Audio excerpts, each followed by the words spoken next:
Richard's way ahead of us right now. I can't barely see him on the camera. And here's the old carriage on an empty track.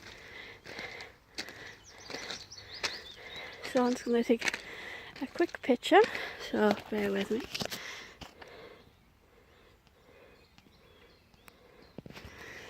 Which is quite cool.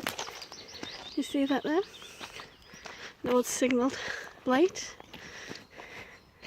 Which this railway is quite active. But of course at the moment. So we're just going to have to wait for just 2 ticks.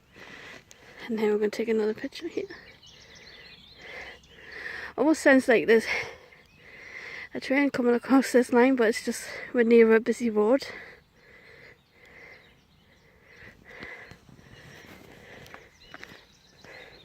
So we're just gonna, we can see there's a little station here. That's where the people get into the trains for Tanfield Railway. So we should be there pretty shortly. So see you in a moment.